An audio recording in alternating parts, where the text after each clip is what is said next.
Welcome to This Clinical Life. My name is Stephen Beeson. I am a family medicine physician and founder of Practicing Excellence. And this podcast, hosted by Practicing Excellence, dives into the transformational impact of developing people to drive outcomes, an often untapped catalyst to organizational change. So today, I'm really honored to welcome Bob Garry. Bob, how are you? Very good. How are you? I'm doing well. I'm doing well. I'm going to say a few things about Bob that he may not say about himself. But Bob serves as our senior advisor on our team engagement work. And he's been working with us for a couple of months and does unbelievable human development, team engagement work. And I'm learning a ton from him just out of the gate. So, Bob, I want to thank you for that. But Bob is a senior leader in HR and was for many years for a very large healthcare, academic healthcare system, advises HR experts in a variety of different industries, coaches executives on how to engage people and just honored to be able to be working with them on how do we apply human development to advance team engagement in healthcare. So, Bob, thank you for being here and thank you for joining our team. And that was your life according to me.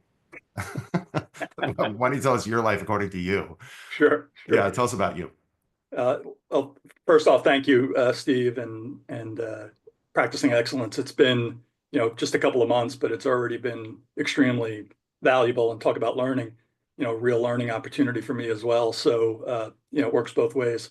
But I am, like a lot of HR folks, I stumbled into it. I didn't go to school necessarily for HR, but very early in my career, I saw a need, particularly around training and development, and that morphed into another role with added responsibility, another role with added responsibility. Started out in financial services, but uh, moved into the healthcare sector early 2002, 2003, and have not looked back. Been lucky and honored enough to work with some really, world-class organizations like New York Presbyterian Hospital, Montefiore Medical Center, Baycare down here in Florida, which is where I am right now. Most recently with Hackensack Meridian Health in New Jersey.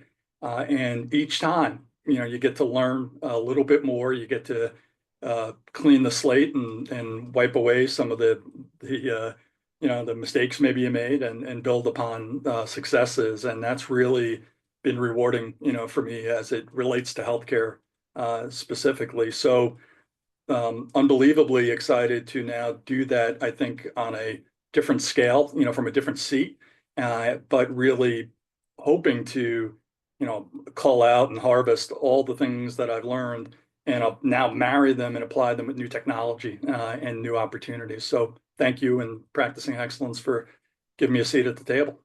No, we're pumped you're here. So, the American healthcare workforce seems to be really thriving right now. So, isn't it? Yeah, Well, hold on. right. It's hard. I mean, healthcare is really hard right now, and whether it be from regulatory challenges, dashboard items, board mandates, joint commissions coming in, whatever it may be, there's a heavy load on the American healthcare workforce.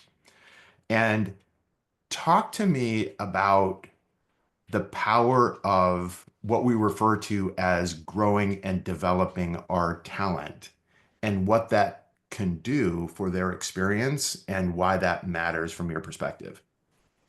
It's a great question. And over my 20 some odd years in healthcare, every year we thought, well, this is it. This is going to be the hardest it can be. This is going to be the most intense it can be. And we can hopefully plateau and just sort of go with the flow a little bit. And every year the universe finds a way to kick you, and just to give you a new wrinkle. And the resiliency of the healthcare workforce has probably been one of the most astounding things I've seen, that regardless of the punches and the kicks, healthcare workers and their tie to mission has brought about a level of resilience that is really, just fun to watch. Um, but now, when you think about, what's the value proposition for the workforce right now, it is, certainly financial, right? We all have these Maslowian needs of having our basic needs met and wanting to do good work and be rewarded and compensated for it. So, take that, put it to the side for a minute because that's a given. People want to work in healthcare because of its relationship to the mission and to bringing about great outcomes and great positivity for patients and customers and their families. So again, put that to the side for a minute. They want to work for individuals who respect and value their contributions and utilize them in what we now call a more human-centered design, approach to the workplace and culture than ever before. And they want to work with people that are like-minded, that show and value the contributions of each other, and work in a way that, provides a real ecosystem, for them to carry out and deliver on that mission and whatever, slice of the organization that they are in, whether it be from a corporate standpoint or at the bedside, whether it be from a physician, an RN, everybody in between, environmental services and the like. So human development, to get to a long-winded way to get to your question, has been a constant throughout that, but the methodologies and the importance, I think, have really accelerated over the last 4 or 5 years, certainly since the pandemic, where people not only want to be recognized and valued, but they want to know that there is a ladder, that there's a career pathway, for them to grow and to advance through an organization with, and create that stickiness that retains that talent, those individuals over time. And then it becomes really up to the organization to say, all right, what's the investment that we're going to make? How are we going to reinforce it on the job and in the workplace? And how do we sustain that, scale it over the long haul so that everybody wins, right? We as an organization have invested in the development that is proving fruitful in the form of um, discretionary effort and good contributions and outcomes for the patients and for their families, but then also that it's palpable. You can feel like not only am I contributing, but I'm valued in that contribution.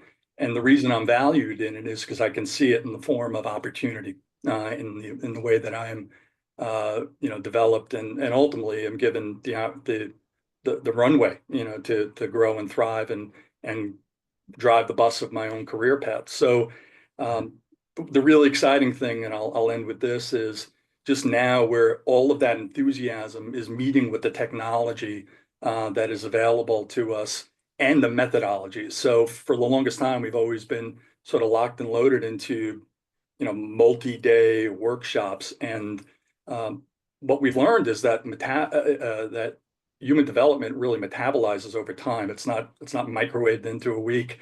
And so having shorter spurts of information and learning, then application, then reinforcement, then coaching, and all those things take time, but they take a shorter amount of time over a longer continuum or calendar days or months or weeks. So I'm excited about where that opportunity lies in terms of our creativity providers of human development in getting to really work with organizations and make sure that they're going to be nimble enough and responsive enough to get what they need for their folks when they need it, and then continue on, with that pathway of development, and it will reap rewards. It's been proven time and time again in all manner of data points and case studies that invest in your own, they will invest back in you, and that will yield the results that cover the scorecard of quality, of service, all the way down through the finances. And I always say, if you invest in those, make those wise investments up front, the finances will take care of themselves in the long run. I love how you're framing all of this. And I'm going to summarize some of the things that I heard. That human development is a pathway to facilitate care team member contribution because they develop the capacity to take the action to render outcomes. And it also renders contentment, meaning how they're showing up for patients, what kind of teams they're a part of, and how those teams operate, and how their leaders are leading them can create a sense of I'm growing, I'm valued, I'm becoming somebody I'm really immensely proud of, and I am super proud of our team and our organization and my ascent in the ladder, as you say. And human development is an amazing catalyst for that. I was having a conversation with a CEO. It wasn't a conversation, it was a question I had for her. And I want to get your response to what she said. I raised my hand. It was during a conference, it was on team engagement and workforce instability. And I asked the question, what is the singular most powerful mechanism to engage our teams? And she said, without hesitation, develop our leaders to lead effectively to engage our teams and to allow and to develop our team members so they have a chance to grow and ascend. So tell me your response to that thesis and how the CEO saw a pathway to team engagement.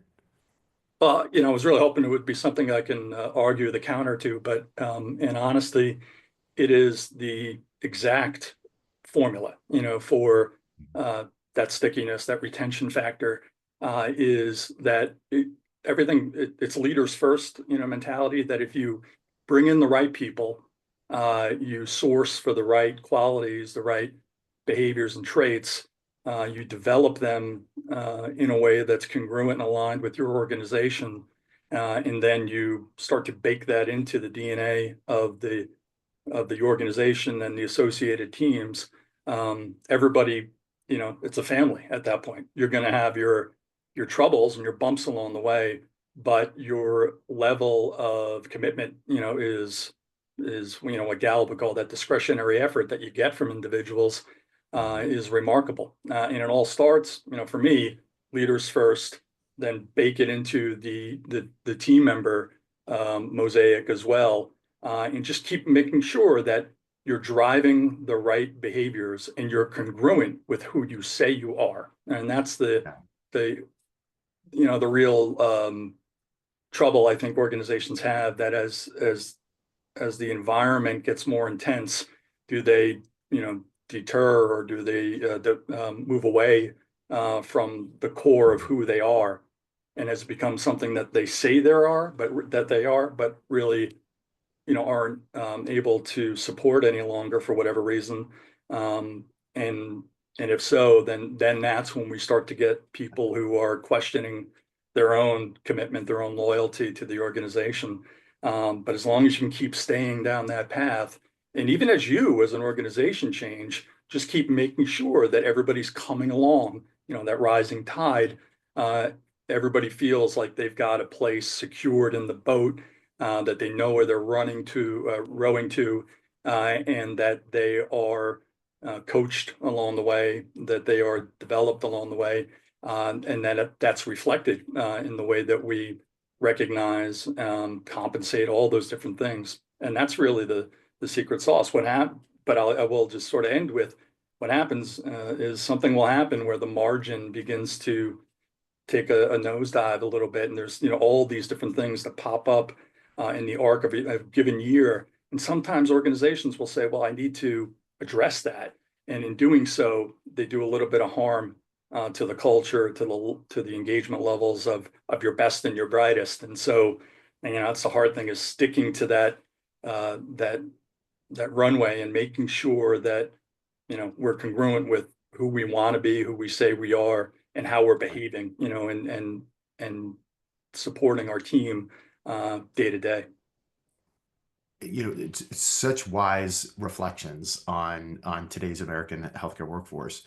And there's not a single organization who has not identified team engagement as a critical strategic priority. Sometimes it's reduced turnover, sometimes it's uh, their annual engagement results, sometimes it's cultural proxies, but creating amazing places for care team members to say, I love it here. I'm going to stay here. I will work hard for this place. I will deploy my discretionary effort. There's not an organization that's not trying to achieve those things. And Yeah. given that 68% of all healthcare costs are your people, it's really important that we maintain the vitality, the effort, the engagement of our talent. Talk talk to me a bit about the impact of how the organization is being led and the engagement of its people. Mhm. Well, it goes back a little bit to what I just said that, it goes to that whole congruence and alignment, right? So if the organization is congruent and aligned with its it's what I call cultural anchors, their values, their mission, their vision, the behaviors that they're looking for and that they're promoting on the posters is playing out, in the day-to-day Right. interactivity, of that ecosystem, within Mhm. healthcare. And when you can start to erode that by deviating from that pathway. And I'll just give a quick example, only because it's one that I've really seen play out, over the last few weeks and probably months at this point. But uh, you know, early in the 2020 or so, we really saw a commitment, to this notion of diversity, equity, and inclusion. And there were a lot of healthcare organizations that had already had meaningful commitment to that effort and were just building upon it. A lot of organizations were not yet at that level of sophistication, but really started to build towards it. And when you're telling everybody that that is what you're committed to, that's what um, uh, your value structure is somewhat anchored into, it becomes really problematic if you then begin to deviate, from that, which we've seen in a lot of, honestly, not healthcare organizations, but I think it's a good example and something to learn from healthcare organizations that, as you start to deviate and move away from that, your workforce is looking at that and saying, all right, what else are you not committed to? What else will you not um, see through? And it's kind of a little bit cruel to say to folks, this is what we're all about now, but it might not be, down the road. And I've seen that play out with different subject matter, with different initiatives over time. And people feel as though that, again, words on a poster didn't play out in the real environment, didn't have the teeth that we were hoping that it would have. And then it leaves them wondering, should I stay? Should I go? Or what's my next step in all this? So, Bob, you said some really critical things about leading in a way that we can engage our people and that it's fueled by an identity, your values, your mission, meaning this is what it means to be a leader here. And we're actually going to do that in a witnessable, consistent way.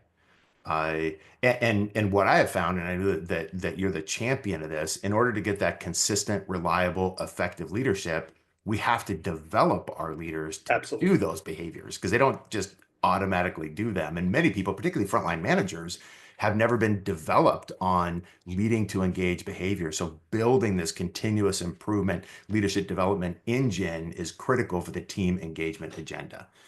Uh, the other curiosity I have is that our workforce, including our leaders, our frontline managers, and our frontline care team members, are overwhelmed in terms of the things that they have to get done. Given that, how might we incorporate a human development strategy, which we said is so important for engagement and outcomes and ascent and all the things and retention, all those things. How do we do it when the team is as overwhelmed and busy as they are? Couple things. One, it's intentionality. I mean, the likelihood that if we wait a month, or if we wait 2 months, or if we wait half a year or a year, we just keeping kicking the can down the road, that that's going to somehow resolve itself, has proven not to be practical over the arc of time, right? So we have to have intentionality around creating the space for team members, for leaders, for everybody really, to invest in their own peace of mind and development and give people the space to learn, apply, rinse, repeat, and keep going through that generative, sort of cycle, and allow for feedback loops to present themselves, to give people really an acknowledgement that we don't we don't want you to do this. We need you to do this. It's going to be good for you. It's going to be good for us over the long haul.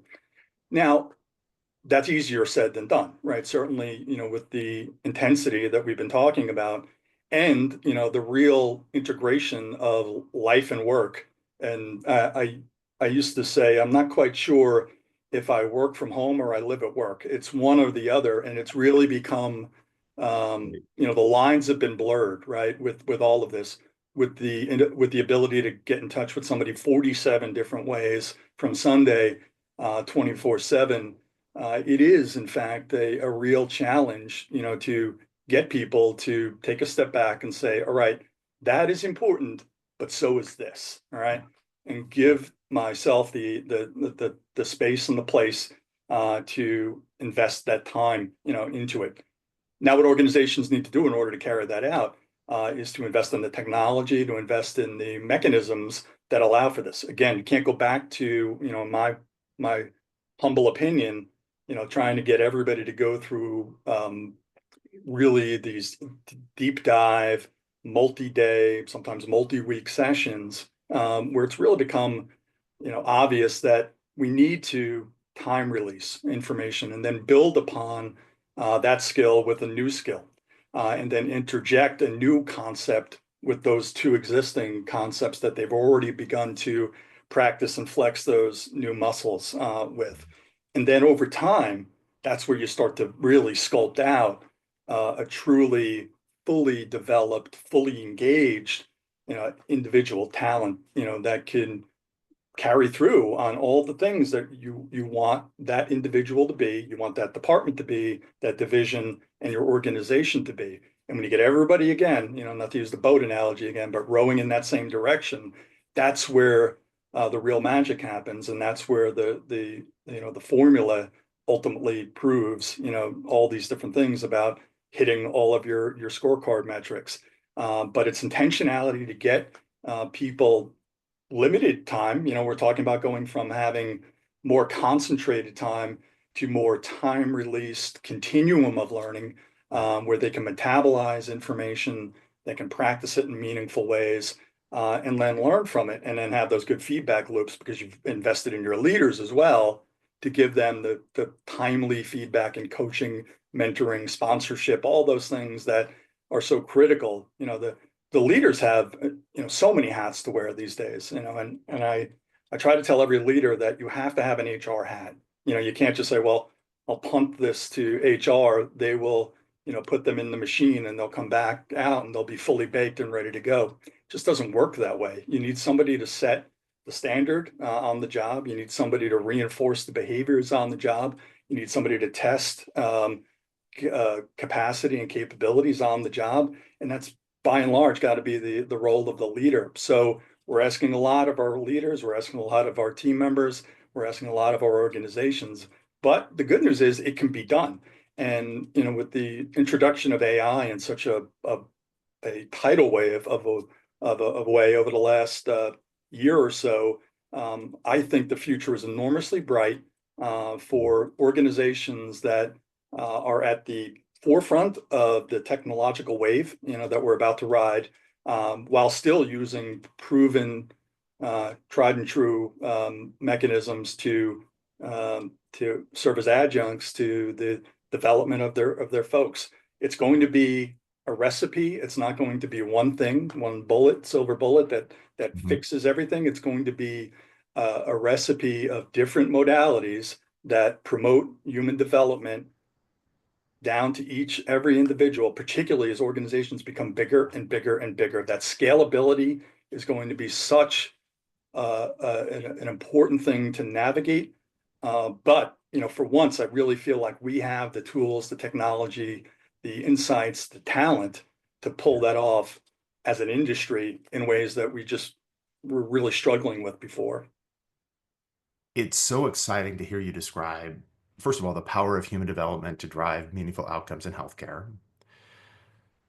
And it's also really exciting, and obviously, as founder of a technology human development company, it's when I was working at Sharp Healthcare, I was responsible for developing care teams to be able to achieve goals, and it was hard as hell. Oh It yeah. was it, it was one class at a time, Yeah. taking them out of clinical productivity, immersing them into 2, 3, 4 hours, and then repeat 100 times, driving to each different location, and then to have them forget much of what they learned within about a month after Right. doing it, and having 20, 30 new percent people every single year. You go 2 or 3 years, and the majority of the people that are in the organization didn't even know that you did it. So the point being is that applying technology, so it's not a cohort, but it's a cultural trait of continuous skill development that allows our care team members and our leaders to become contributory and contented, and to power human development to achieve outcomes. Anyway, I'm tooting my own horn, obviously. No, it's great. So, but the other thing that is interesting to me, and I want to get your take on this, is that obviously applying human development to leaders, so leaders are leading effectively and consistently. That's critically important, and how the organization is being led will drive culture, retention, engagement. But it's also important. You talked about scale under the umbrella of team engagement. How do we apply team engagement to what frontline team members can do and learn and apply to power engagement and healthy culture? What would specifically frontline care team members learn to advance that engagement equation? Giving them meaningful opportunities to participate in the co-creation of that culture, right? So I like to say culture is, a real, interesting and fascinating concept. Because are we a culture or are we microcultures that contribute to some bigger, more uh, meaningful, grand, overarching culture? And for me, I think that it's really about the organization sets the tone in terms of what they're about, what they're going to do, how they're going to do it, and why they are doing it. It's then up to the local, culture to say, all right, here's what when we, put that through what we do, here's what it looks like, to get onto the other side of that, so it contributes, so that you don't have, and people hate when I say this, you don't have uniformity across the board. You have uh, a, a confederation of states and a union, but at the same time, you have local flavors that can make it rich, for Yeah. each and every part of the organization, to try new things, to succeed, to share best practices, and help each other permeate success across the organization. It's when we stifle that it doesn't, um, turn out as well as we hope it does. And when I say stifle that, it's going back to that word intentionality.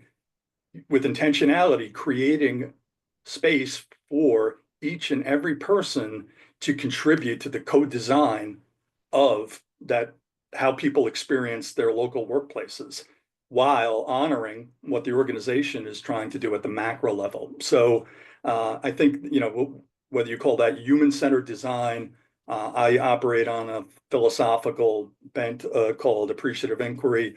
It doesn't necessarily, I'm agnostic to the tool that gets you there. It's asking people what's working, what's not, what can we do about it, and then following through and letting people see that not only are you being asked to contribute, you're seeing it actually develop into the cultural aspects of the team. And then when you see that, that's something you never want to leave, because you're like, that's Oh, my thumbprint on this place so right now. powerful. So how do I keep perpetuating that? And how do I leave that if I know I won't get it when I go someplace else? In my experience, I always tell people in healthcare, and obviously one of them is that you'll never see a care team blow up a plan that they help create. Right. Mhm. And it's counter to how the default mechanism of leadership in healthcare, which is command and control, top down mandate. That's often a response to the regulatory pressures that we've got to turn all these red Absolutely. boxes green. Therefore, let's bark orders again and again, louder and louder to make people across big, complex, multi subculture environments to try to get them all to do the same thing to achieve a thing, as opposed to we have a simple rule of kindness and compassion for every patient every time. That's going to be different in a trauma recess than it is in a pediatric Sure. follow-up, which is different than a hospitalist, which is different from the emergency department. Allow them the power to innovate and create what's appropriate for them, guided by a shared intention. And that idea of enablement of your team, I see almost no leader skilled in doing that. Right. And it's not a natural skill to just walk out and say, here, I got it. I've mastered it. You need to, um, one, come up with your own framework of how you're going to go about that. And you need to try it and you need to fail, and it needs to be okay that when you fail, that you've been given the space to do that. Tell us what you've learned from that. Tell us how you would adjust and move that forward, and try it differently the next time. And it's like anything. Like I used to, when I was in financial services, somebody would ask me, "How do I learn how to play the stock market?" And I said, "Well, lose a lot of money in the stock market, right? If you if you fail, you're going to learn a little bit more than any book that's going to be available to you. But it's creating a nice uh, combination of theoretical practicality, um, uh, actual practice, revision and learning, and then feedback loops that will again, say, all right, how did this go? How do we decide, how to move it forward? And how do we do it together? And when people are doing things together, they are much more inclined to let the it didn't go that well slide.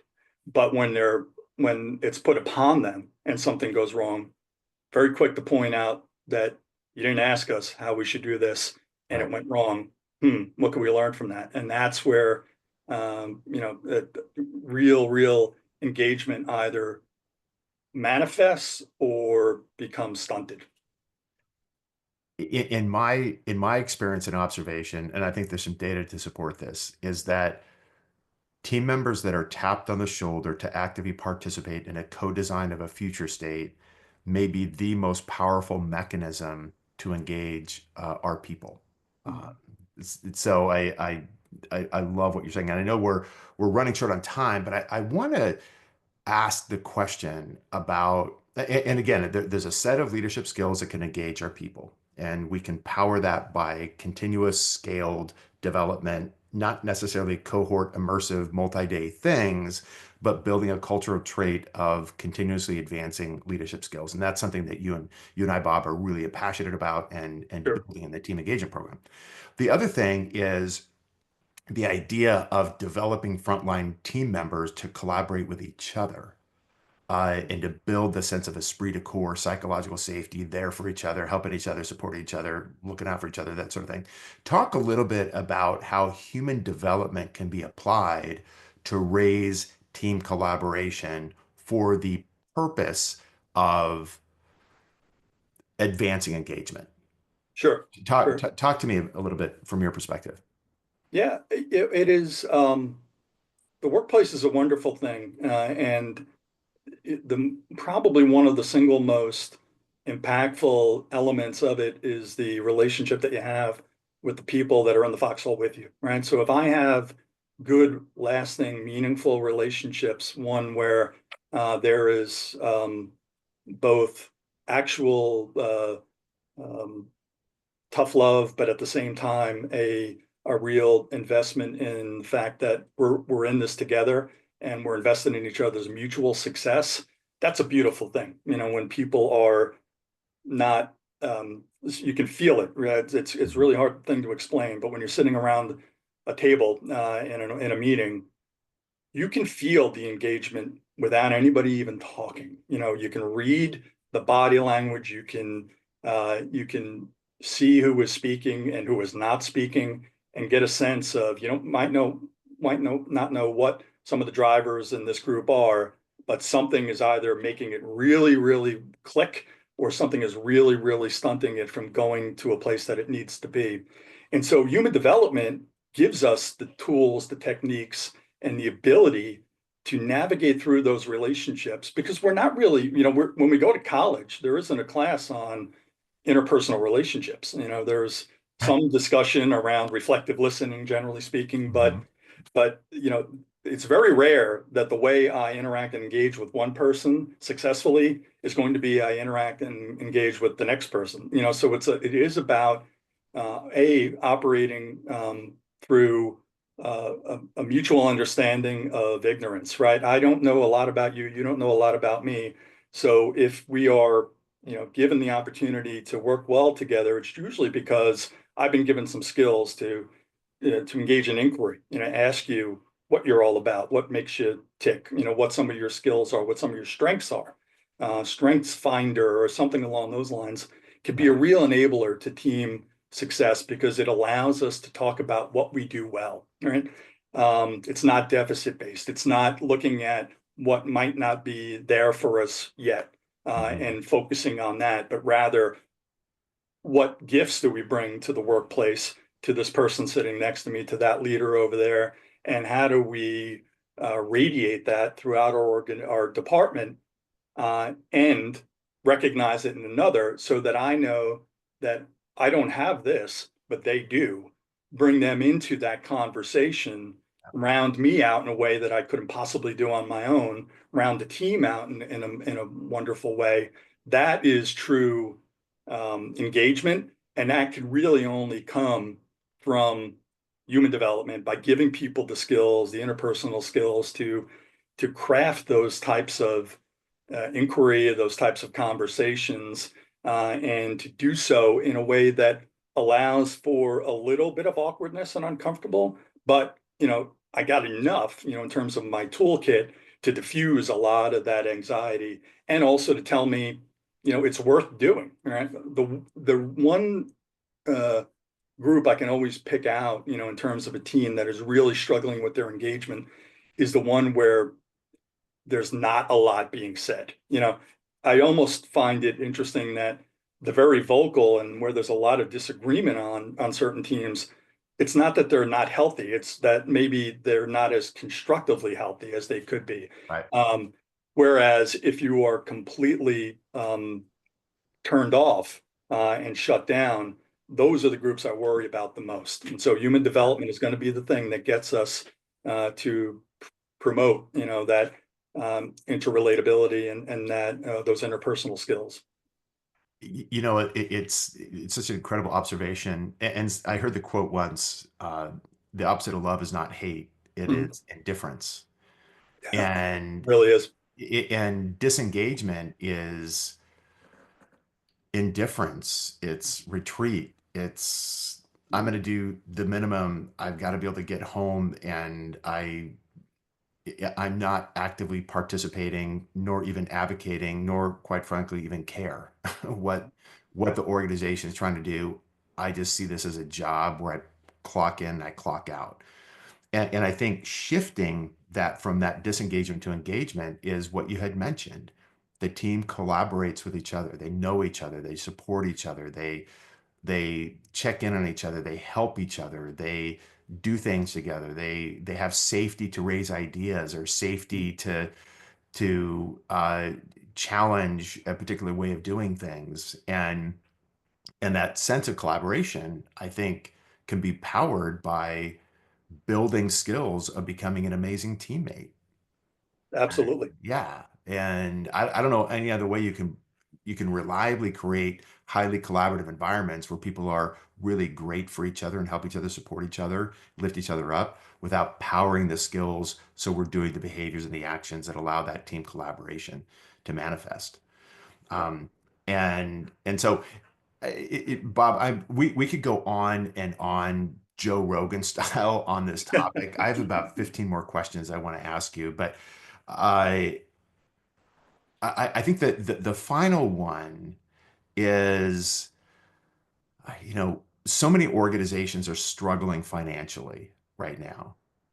And the first thing to go often is their human development strategy, their leadership development efforts, their talent management things. From your perspective, given the financial uncertainties of American healthcare right now, how might you frame the power and the importance of a human development strategy as we navigate whatever challenges are coming our way in American healthcare? So the simplest way I can say it is pay it now or pay it later. And it's a lot cheaper to pay it now. Meaning if you don't deviate from your pathway forward in terms of investing in your team and being again congruent with the things that you say you're about, which is almost on every single healthcare organization's scorecard, is around engagement and it's around investing in the best and the brightest.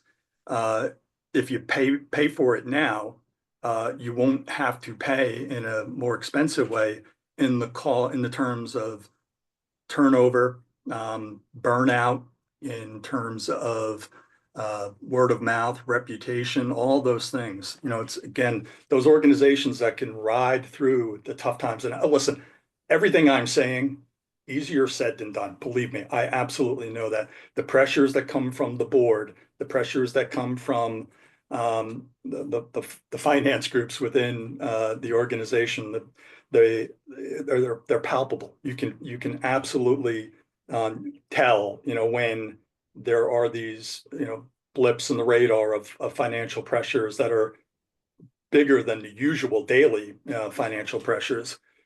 But if you can ride that out, not deviate from the pathway that you've laid out, people will recognize that you didn't balance the budget on the backs of us, right? You've committed to keeping us at our A game, in terms of our knowledge, skills, and abilities. And we're going to pay that back to you in the form of performance, production, and loyalty. It's a lot cheaper to do it now than trying to replace somebody at 100, 150% of their salary, depending on the role, when they leave. And guess who leaves? The people that can, right? So the people that are able to get, the more money or the advancement or the greater learning opportunities are the ones that have, in a tough market, the ability to move, from place to place. So, pay it now or pay it later. Again, that's the easiest way I can say it. And it's better to pay it now. Harder, certainly, because you're trying to tell that story of, hey, we're not, our margin isn't hitting where it needs to be, yet we're still, going through what many would see them as expenses. I call them investments in people. But we need to do this to stay the course, because over the long haul of the organization, it's going to be much, much more impactful in the long run than trying to mitigate what we hope is a short-term blip on the radar on our financial performance. So we're going to stay the course.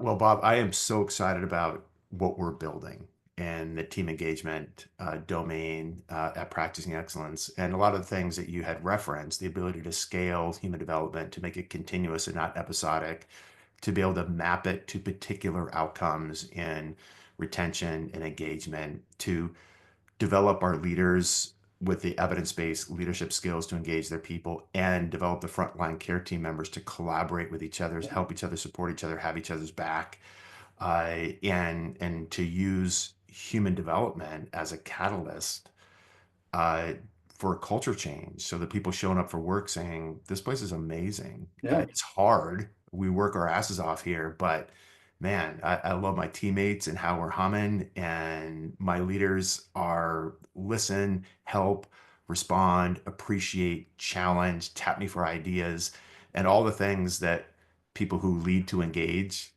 do. And Absolutely. yeah, and to power all of that through a people development strategy. So I know that you are have been a fierce advocate for human development, driving the capacity of people to create results, and that's why we're hanging out together. So, Yeah. welcome to our team. Oh, thank you. I'm looking forward to the ride. Yes. So anyway, thank you for joining this clinical life, and thank you for those that are listening. And keep your head up. Take care of each other. Yep. There's still a lot of amazing, wonderful things in healthcare that we have full access to in terms of how we're showing up as leaders, how we're showing up for our teammates, and how we're showing up for patients. We get to choose those things. So with that, we are out. Thank you, Bob. Thank you.